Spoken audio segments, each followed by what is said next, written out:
കൊട്ടിയൂർ വൈശാഖോത്സവവും അനുബന്ധ ചടങ്ങുകളും സംബന്ധിച്ച ആറാമത്തെ വീഡിയോയിലേക്ക് എല്ലാവർക്കും സ്നേഹപൂർവ്വം സ്വാഗതം.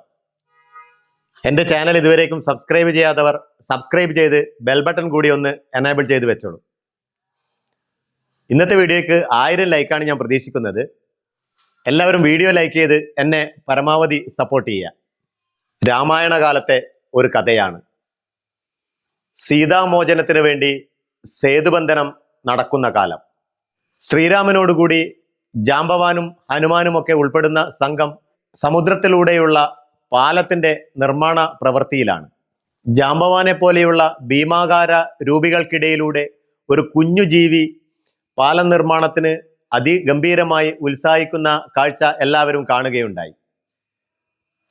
ഒരണ്ണാർക്കണ്ണൻ പൂഴിയിലും മണ്ണിലുമൊക്കെ വീണുരുണ്ട് തൻ്റെ ശരീരത്തിൽ പറ്റിപ്പിടിച്ചിരിക്കുന്ന ഇത്തിരി മണ്ണും മണലുമൊക്കെ ചിറയുടെ നിർമ്മാണത്തിനായി നടക്കുന്ന സ്ഥലത്ത് കൊണ്ടുവന്ന് അതിലേക്ക് കുടഞ്ഞിടുന്ന രംഗം എല്ലാവരും അത്ഭുതത്തോടെയാണ് നോക്കിക്കണ്ടത്.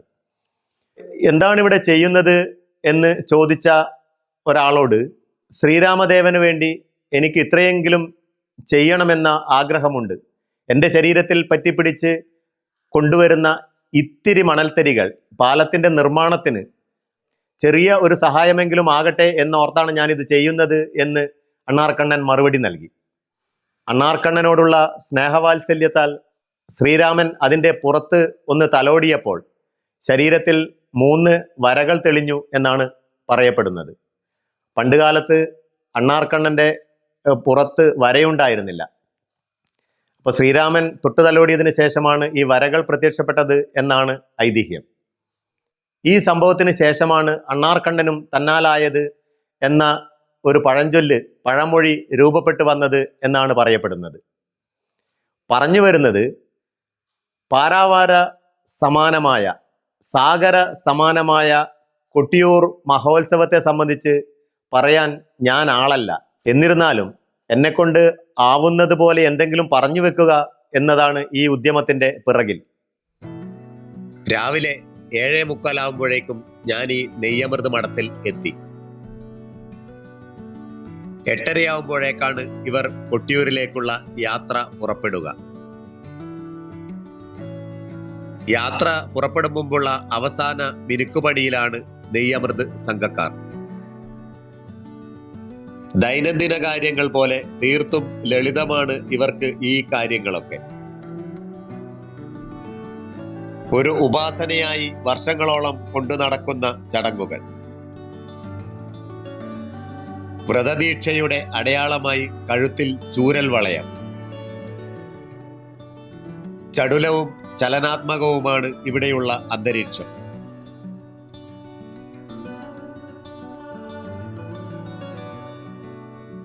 മാറ്റ് സ്വീകരിച്ച് അത് ധരിച്ചു വേണം ഇനിയുള്ള ചടങ്ങുകളിൽ പങ്കെടുക്കാൻ. പരമാനന്ദത്തിലേക്കുള്ള കഠിനമായ യാത്രയാണ് ഭക്തിമാർഗം.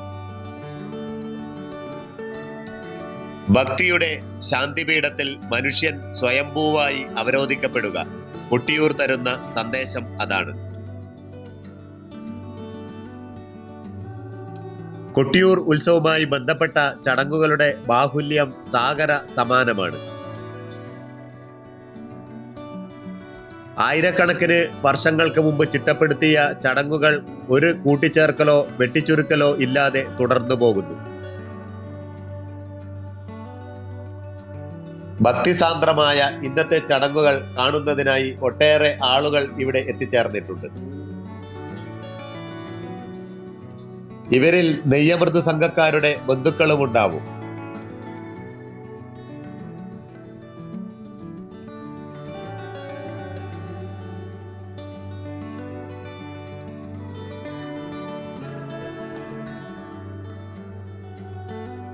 ശിവായ ഓം നമഃ ശിവായ ഓം നമഃ ശിവായ ഓം നമഃ ശിവായ ഓം നമഃ ശിവായ ഓം നമഃ ശിവായ ഓം നമഃ ശിവായ ഓം നമഃ ശിവായ ഓം നമഃ ശിവായ ഓം നമഃ ശിവായ ഓം നമഃ ശിവായ ഓം നമഃ ശിവായ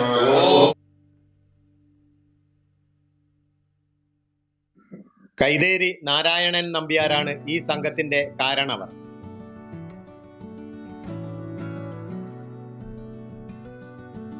അദ്ദേഹത്തിന്റെ നിർദ്ദേശത്തിലും നിയന്ത്രണത്തിലുമാണ് കാര്യങ്ങളൊക്കെ നടക്കുക. പെരുമാളിനോടുള്ള ഭക്തിയാദരം മനസ്സിൽ ഒരു നിറദീപമായി തെളിഞ്ഞു നിൽക്കുന്നു. എറോപ്പക്കൈതിൽ നിന്നുണ്ടാക്കിയ കയറുകൊണ്ട് നെയ്യമൃത് കിണ്ടി വരിഞ്ഞു കെട്ടി ഭദ്രമാക്കുന്നു.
ബാലാലയത്തിലുള്ള താൽക്കാലിക ക്ഷേത്രത്തെ വലം വെച്ച് അമൃതിനെ വന്ദിക്കലാണ് അടുത്ത ചടങ്ങ്.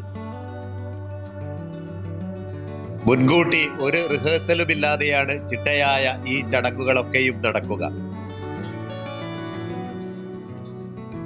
ഭക്തിയിൽ നിന്ന് ഉരുവപ്പെട്ടു വരുന്ന ഒരു അന്തർജ്ഞാനമുണ്ട്. അതായിരിക്കണം ഇതിനൊക്കെ കാരണം. പിന്നെ പരിണിതപ്രജ്ഞനായ ഒരു ഗുരുനാഥന്റെ നേതൃത്വവും അതാണ് പ്രധാനം. മനസ്സ് ഭക്തിയാൽ തിളങ്ങുന്നത് പോലെ തന്നെ അലക്കിത്തേച്ച മാറ്റുടുത്ത ശരീരവും തിളക്കമാർന്നതാണ്. എവിടെയൊക്കെയോ നമുക്ക് കൈമോശം വന്നു പോകുന്ന പഴയകാല സംസ്കൃതികൾ അവ തിരികെ എത്തുന്നതിൽ ഏറെ സന്തോഷം.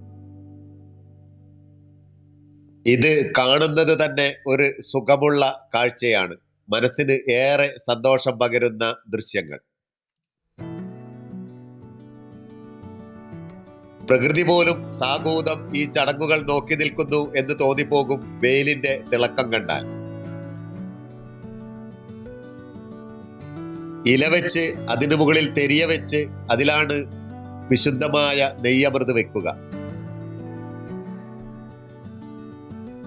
പ്രകൃതിയിൽ നിന്നാണ് സർവ്വതും ഉത്ഭവിക്കുന്നത് എന്നാണ് സ്വയംഭൂ എന്ന വാക്കുകൊണ്ട് അർത്ഥമാക്കുന്നത്. അഹംബോധം മറന്നുകൊണ്ട് കൈലാസനാഥനായ പരമേശ്വര പെരുമാളിൽ സ്വയം അർപ്പിതമാവാനുള്ള യാത്ര തുടങ്ങുകയായി.